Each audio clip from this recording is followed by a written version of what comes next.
Good afternoon, everyone. Welcome to session 5 of module number 4. Before continuing that, let us review the session 4 topics. In the session 4, we discussed Bayesian belief networks and conditional independence and inference in Bayesian network and learning of Bayesian networks as well. Okay, continue the next session and gradient ascent for Bayesian networks. Let us try to understand the Bayesian ascent for the gradient ascent for the Bayesian nets. Let W of I, J, and K denote one entry in the conditional probability table for variable yi in the network. Okay, let W of I, J, K denote one entry in the conditional probability table for variable yi in the network. That is, W of I, J, and K will be equal to probability of yi is equal to y of I, J, which is independent of parent of yi, which is equal to the list u of k of values. For example, if yi is equal to campfire, then u of ik might be storm, which is equal to true, or bus tour group may be equal to false, right? So that is why if y is equal to campfire, then u of ik might be storm equal to t and bus tour group equal to f. And to perform the gradient ascent by repeatedly, we can update all W of I, J, K using training data DTs. Update all W of I, J, K using training data D, then renormalize the two W of I, J, assure, that is it is given in the formula, that is W of ijk will be equal to, that is sum of W of ijk for every value of j will be equal to 1 W of ijk, which will be equal to 1, and W of ij is going to derive W of ij plus n and this one. Okay, so that is how we can use the gradient descent. And there are more topics that has to be run on the Bayesian networks. AM algorithm can also be used repeatedly here. Calculate probabilities of unobserved variables assuming h, that is for unobserved variables you try to calculate the probability assuming all the values of the h. Calculate new Wij to maximize ln probability of d over h, where d is now includes both observed and unobserved variables. For it includes both observed and unobserved variables. Calculated probabilities of unobserved variables.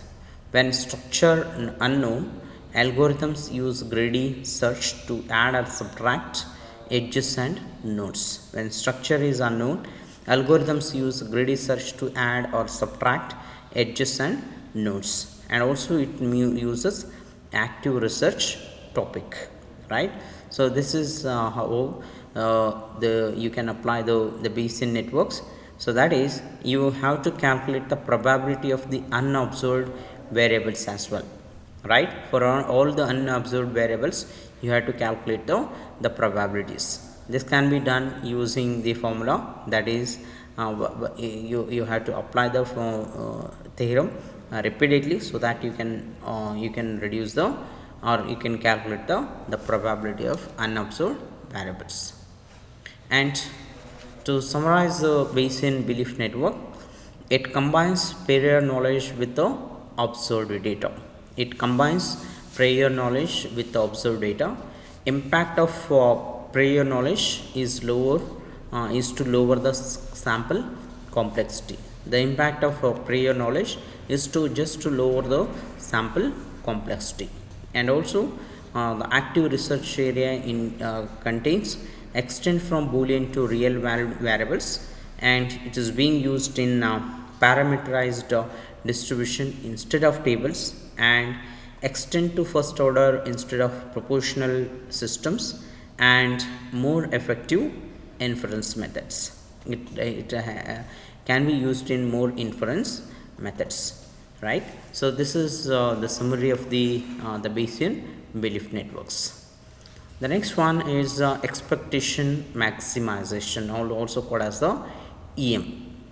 Right? When to make use of the expectation maximization, right? And when to use it, right?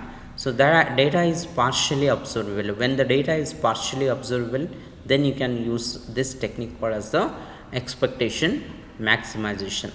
And unsupervised clustering. So when you are having unsupervised supervised clustering, that is target value unobservable, then you can use the expectation maximization. Supervised learning, that is some instance attributes unobservable, that is supervised learning in the sense some instance attributes unobservable. That is, so when under these conditions you can make use of the expectation maximization. The some uses of the expectation maximization is that train Bayesian belief networks. If you want to train Bayesian belief networks, you can use the expectation maximization. And unsupervised clustering, right?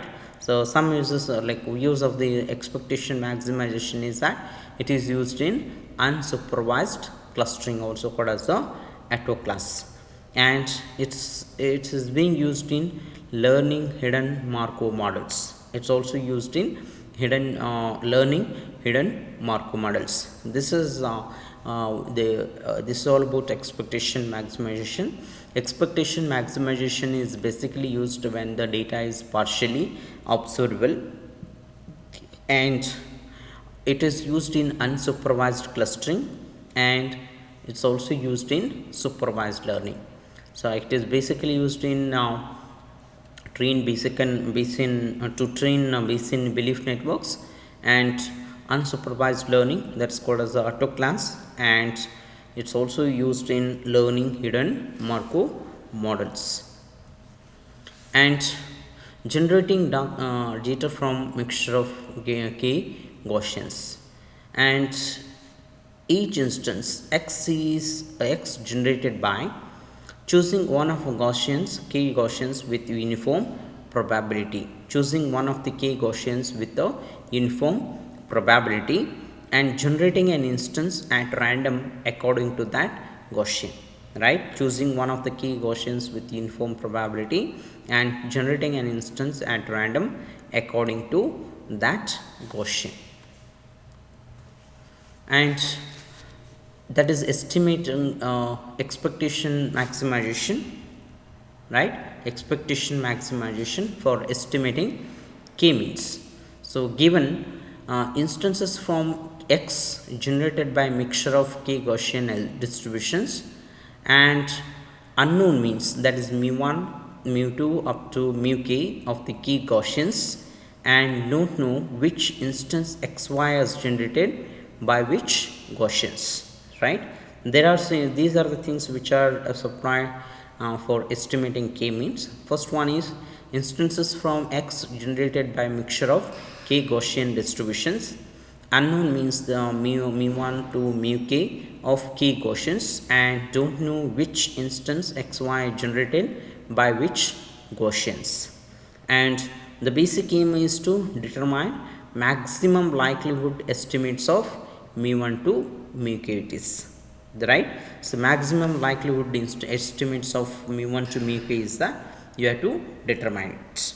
So think of all full description of each instance as yi is equal to xi comma zi1 and zi2, where z of ia j is 1 if xi generated by jth Gaussians, right?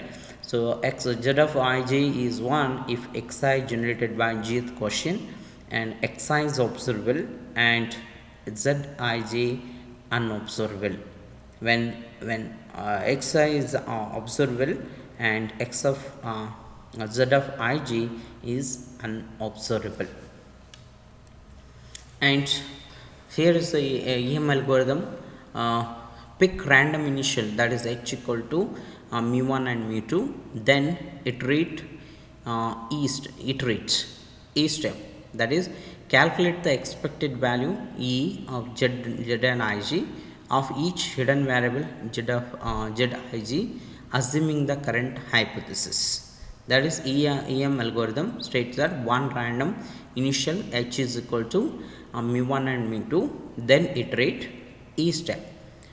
Calculate the expected value, that is e of za of each hidden variable z of ig, assuming the current hypothesis, that is h is equal to mu1 and mu2 holds e of z and z of ig will be equal is given as p of x equal to x of I and mu is equal to mu j divided by summation of p of x2 x equal to xi or x mu1 mu equal to mu1, and it is equal to e to the power of minus 1 divided by 2 variance square into x of I into mu of j whole square, it is divided by summation of e to the power of minus 1 divided by 2 variance square xi minus mu1 whole square, it is. So where n is n ranges from 1 to n, it is right. M step, that is e is nothing but the expectation, it is nothing but the expectation. M is nothing but the maximization. Once you have calculated the expectations, you have to calculate the maximum likelihood of the hypothesis, that is calculate a new maximum likelihood hypothesis h dash equal to mu1 dash and mu2 dash, assuming the value taken on by each hidden variable z of ij is its expected value e of zj calculated above. Replace h is equal to mu1 and mu2, okay, and mu j is derived as summation of I equal to 1 to m expectation z of ig into xi divided by summation of expectation maximization, that is z of ig where I ranges from 1 to m, it is where I ranges from 1 to m. And EM algorithm converges to local maximum likelihood h and provides estimates of hidden variables z, ig. It converges to local maximum likelihood h and provides estimates of hidden variables z, ig. And in fact, local maximum in E of ln probability of y over h is y is complete. Y is complete, that is observable plus unobservable variables data, and expected value is taken over possible values of unobserved variables in y, right. So y is complete, observable plus unobservable variables data, and expected value is taken over possible values of unobserved variables in y, it is.